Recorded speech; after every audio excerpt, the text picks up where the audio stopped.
আসসালামু আলাইকুম প্রিয় বন্ধুগণ। এই যে ব্যক্তি ক্যামেরার সামনে বসে আছে উনি একটি ঔষধ আবিষ্কার করেছে। আমার জানা নাই এই ঔষধটি আরও কেউ আবিষ্কার করেছে কি না, তবে উনি জ্বলন্ত প্রমাণ উনি নিজে ব্যবহার করেছে। আর উনি চাচ্ছে যে এভাবে এই ওষুধটা নিজেই আবিষ্কার করে নিজেই তৈরি করে আরও বহু লোক উপকৃত হোক। এই কারণেই উনি এই ক্যামেরার সামনে আসা।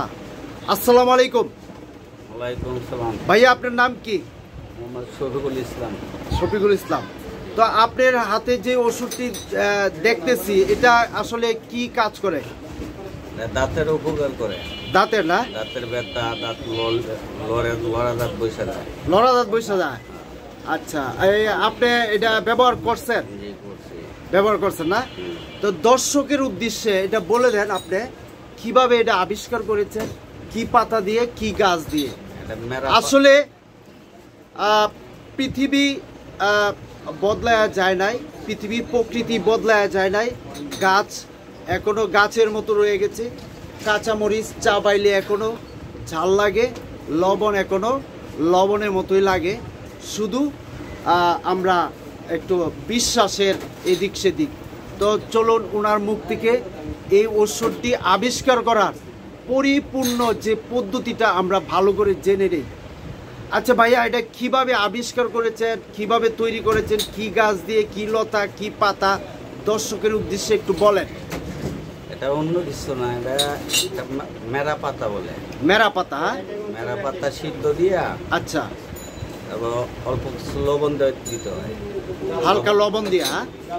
হ্যাঁ, লবণ দিয়া জাল করিয়া, আচ্ছা, এটা রসটা দিয়া, এই যে পানিটা দিয়া, আচ্ছা, গরম গরম কুলি করতে হয়। আচ্ছা, হালকা গরম, যেমন মুখে যতটুকু সহ্য হয়। আচ্ছা, তারপরে এইভাবে আপনি ব্যবহার করছেন? হ্যাঁ, ব্যবহার করছি। আপনি কি সমস্যার জন্য করছেন? দাঁতের ব্যথার জন্য। দাঁতের ব্যথার জন্য।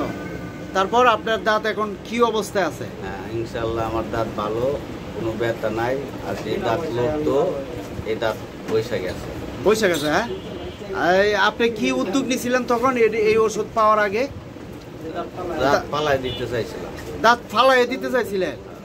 মাশাআল্লাহ, সুবহানাল্লাহ। আল্লাহ পাক আসলে গাছ গাছরার ভিতরে যে গুণাগুণ দিয়েছে আসলে চিন্তা করলে এর শুকরিয়া আদায় করে, সারা জীবন শুকরিয়া আদায় করে আমরা শেষ করতে পারবো না।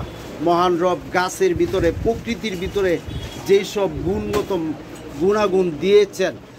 তো প্রিয় বন্ধুরা, এই ওষুধটা আপনারা আবারও ভালো করে শুনে রাখুন। মেরা গাছের পাতা।